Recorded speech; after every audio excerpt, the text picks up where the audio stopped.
Hello friends,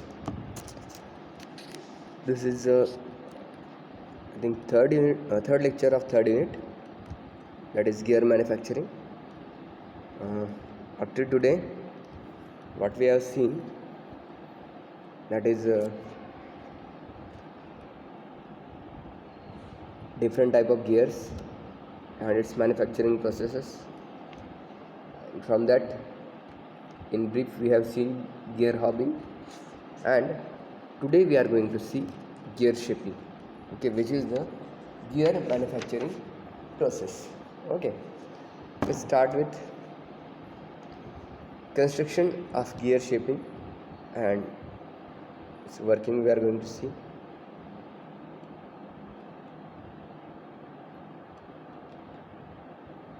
You can see the machine: gear blank, vertebral, base, cutter, arbor, vertical arbor is there, then head where all this power is power supply is there. Okay, let's see how this work. Sorry, the man construction. The main drive is provided at the top near the head. Cutter is mounted on a vertical arbor and it can be reciprocated vertically as well as rotate about axis in coordination with the gear blank. Okay, with the help of indexing this is done. Then the cutter is mounted with its axis vertical and reciprocates up and down.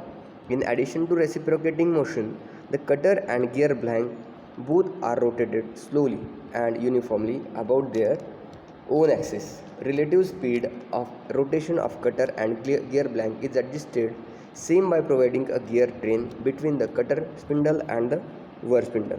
The cutter in its rotation generates the tooth profile on the gear blank. In this process, a rack or pinion cutter can be used to cut any number of teeth on gear blank on of same pitch. For different pitch depth,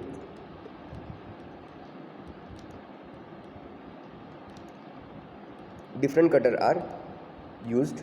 It is method of manufacturing gear using shaping cutter on the machine. It is a gear generating process. Okay, type of gear shaping. First is gear shaping using a rack cutter and gear shaping using a pinion cutter. Okay, we have seen in a rack and pinion gear type. Rack is what? It is a gear with infinite radius and another is pinion, which is a small gear. Okay, so depending on this, two types are there. Okay, here you can see both of them. So this is a rack cutter is shown in figure, which is used for cutting the gears on the gear blank. Okay, you can see here a rack cutter movement. It is up and down. Okay, which is mounted on arbor. Arbor can be moved vertically upward and downward. Here is the gear blank shown, which is rotated with the help of indexing plate. Then here you can see the side view and front view of this machining process. Okay, let's see what is actually this is.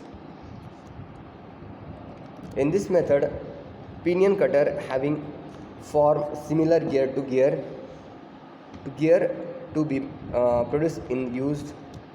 Okay, on the cutter, which is a rack. On the rack there are the tooth, we can say, same as that of the gear profile, which is to be manufactured on the gear blank. Okay, the pinion cutter rotates along vertical plane and while reciprocating rotate about its vertical axis. Gear blank is mounted on the vertical shaft and rotate about its vertical axis. The linear speed of cutter and pinion is same in form and very slow. The cutter reciprocates rapidly up and down and remove metal during the cutting stroke or downstroke only. During the process, the cutter is fed radially to the gear blank to obtain required tooth depth.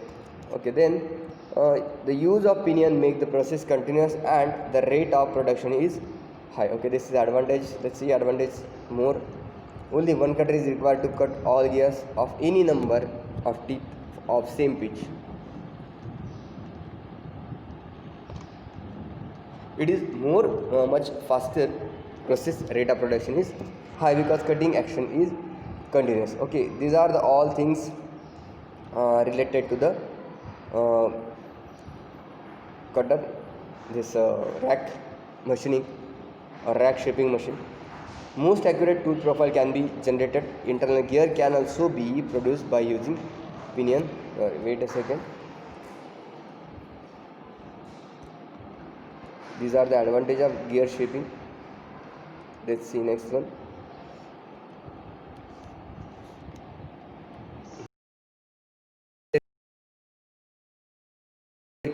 Shaping are internal gear cannot be produced by using rack shape cutter.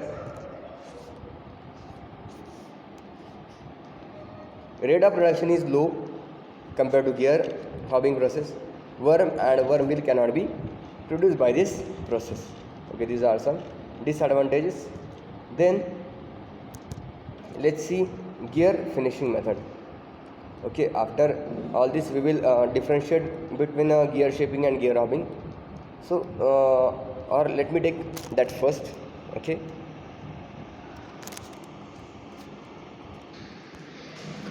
let's differentiate between what is difference between gear shaping and gear hobbing. Gear shaping is what it is generating process where the shaper is virtually a gear provided with cutting edges and the gear tooth spaces is formed by one complete another tooth. As such, any error can cutter tooth is reproduced in gear profile. This is the disadvantage of gear shaping. Gear hopping, it is continuous generating process in which the two flanks of the constantly moving workpiece are formed by equally spaced cutting edge of the hub. It is not versatile process. Only certain type of component can be produced, especially internal gear can be produced and even racks. Okay, it is versatile process while which cover the variety of work which includes spur gear, helical, worm and worm wheel, etc. The indexing for the next tooth has to be done causing some error. The indexing is continuous and there is no intermittent motion to give rise to error due to reciprocating action of the cutter. There is no cutting or return stroke in the gear shaper resulting in waste, and there is no loss of time due to non-cutting on the return stroke in the gear hopping. Now in gear shaping it is most suitable for generating internal gear, and in gear hopping it is also possible to generate internal gear, but the application is very limited. So this was the difference between gear shaping and gear hopping. After manufacturing gear by these two method, the smoothness or the surface finish of the gear is not that much higher. Okay, which is not at the desired level. So what we have to do, we have to finish the gears. Okay, so that to have the desired smoothness or surface roughness. Okay, so gear finishing method are introduced. Okay, let's see what are the gear finishing method. The surface of gear teeth produced through gear generating process is not very accurate and properly finished. For smooth running, good performance and long service life, gear need finishing of the gear teeth to achieve accurate dimension and form, high surface finish and hard and wear resistive to their tooth flanks. Now here are the some commonly used gear gear finishing process, that is gear shaving, grinding, burnishing, lapping, honing and finishing. Okay, let's see one by one. First one is gear shaving. It is a finishing operation that removes small amount of metal from the flank of the gear. It help to correct small error in tooth spacing, helix angle, tooth profile and concentricity. Then it improves finish of tooth surface, eliminate tooth end load concentration, reduce gear noise and increase the load carrying capacity. Then it is a process of finishing gear teeth by running the gear at high speed in mesh with gear shaving tool which in the form of rack or pinion. The teeth of shaving tool are hardened, accurately ground and their faces are provided with serration or grooves. These serrations form the cutting edge which provide the scraping operation on the mating faces of gear teeth to be finished. The shaving tool rotate or reciprocate with the gear and remove the unwanted material result in high surface finish on the gear. Okay, so this was about gear shaping. In the figure shown below you can see that.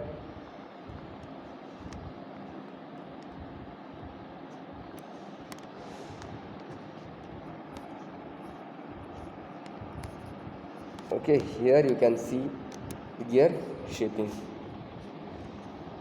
You can see the serration on this gear. Okay, these are moved too fast with this gear and the serration finishes the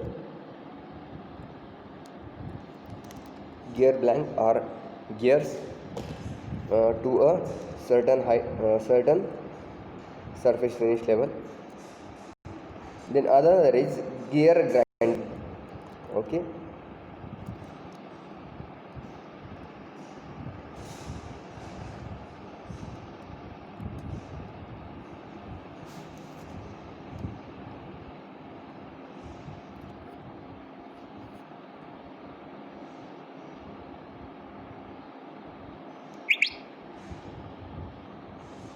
gear grinding.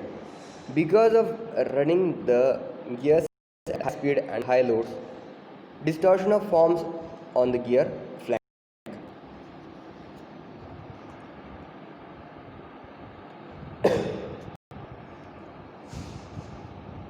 Okay, because of running the gears at high speed and high loads, distortion forms on the gear flank. To remove this distortion and to have accurate teeth profile on the gear teeth for smooth running, gear grinding is done. The properly formed and dressed wheel finishes the gear teeth flank by fine machining or abrading section of the fine abrasive. Then the gear is mounted on indexed head and grinding wheel is fed to a required depth. The gear is taken and then withdraw and indexed for next teeth. Okay, you can see indexing is done for this type of grinding. Okay, this is a formed wheel. Okay, that means formed wheel means what we have seen in this I think in last first unit. Formed tools are what the shape of grinding wheel. Okay, shape of the grinding wheel is same as that of the gear tooth profile.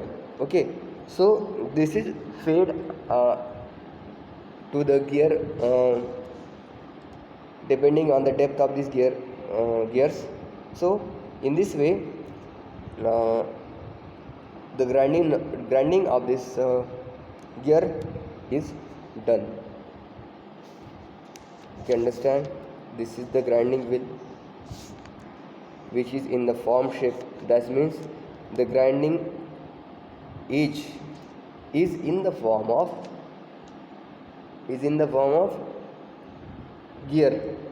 Okay, or it has given a form of gear. Okay, which is then if fed with this, you can see the feed is over here. If this is fed to the desired depth, okay, if it is fed to the desired depth, it will finish the gear properly. Okay, and it will not result any backlash or anything. Okay, because it is form shape, it will not result any misfinishing.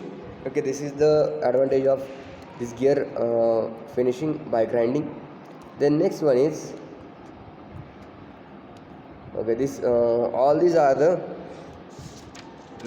type of gear finishing. Let's see some more of them.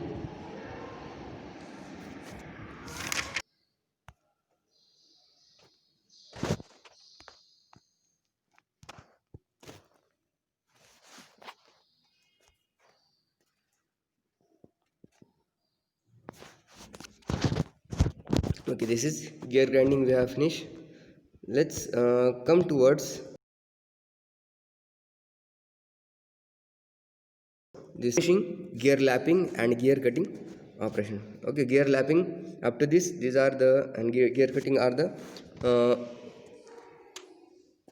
gear shaping processes. Let's see that.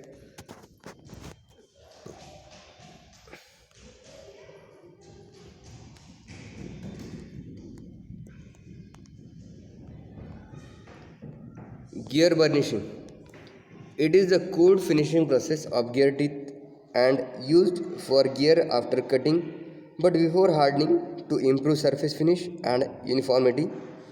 The gear is mounted on a vertical reciprocating shaft in mesh with three hardened and ground burnishing gears. These gears are power driven and are fed into the cut gear and rotated through a few turns in both directions. This makes the gear surface smooth and also imparts limit hardness. Then gear lapping. It is the process of giving a very fine finish and high degree of accuracy to the manufacturing gear.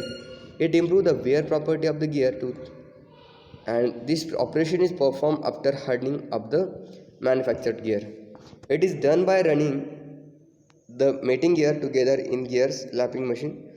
The liquid abrasive compound is fed under pressure into the gear pair. The liquid abrasive compound removes a small amount of metal as the pair of gear rotate, and thus the refining of tooth surface is achieved for better performance of the gear. Next one is gear cutting operation. You can see the cutting tool is over here, gear cutter, gear blank is there, and here this is operation of gear manufacturing. The operation of gear cutting is of equally spaced identical gear teeth on the gear blank by handling it on universal dividing head and then indexing it. The cutter used for this operation is cylindrical type or end mill type. The cutter selection also depend upon both the tooth profile and their spacing. Gear cutting operation is illustrated in the figure you can see over here. Okay. So in this way, I will say we have also finished our third unit, that is gear manufacturing. Try to solve this example which are on the screen. Okay. List gear finishing method and explain any one of the name in detail. Name the method by which gear are produced by machining. Explain any one method. Give the advantage and disadvantage of gear hobbing process. State advantages and disadvantages of gear shaping process. Sketch gear hobbing process. List gear finishing process. Define gear cutting state, gear manufacturing method. Explain with neat sketch rack cutter gear generating process and differentiate between gear hobbing process and gear shaping process. Explain gear hobbing process with neat sketch.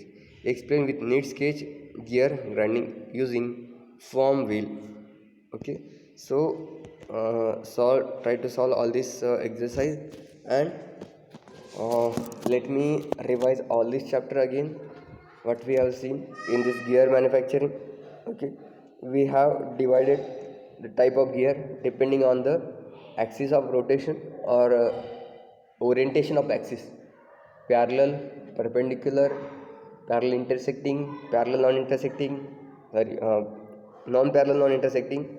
So these were the type depending on, we have seen spur, helical, rack and pinion, bevel, straight bevel, spiral bevel, hypoid bevel, then spiral gears, worm and worm wheel. Then we have go through gear materials, cast iron, cast steel, which uses for heavy load. For medium load, ferrous material is used, like aluminum, bronze. Non-ferrous material is used, aluminum, bronze, and non-metallic wood, plastic are used. Then gear manufacturing, different methods are there. First one is casting, stamping, rolling. Then powder metallurgy, extrusion, and plastic molding.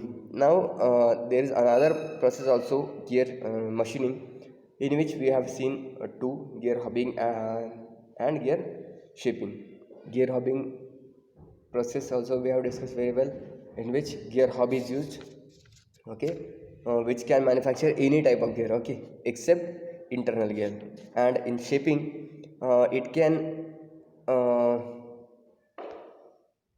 it can manufacture any type, even internal, but cannot manufacture the worm wheel, okay. Worm gear cannot be manufactured by the shaping process. And then after manufacturing the gear, finishing is very necessary. Therefore this finishing is given for the gear. And also some surface property must be given, like hardness, corrosion resistance, and wear resistance. These property are to be uh, provided for the gears for better performance, okay.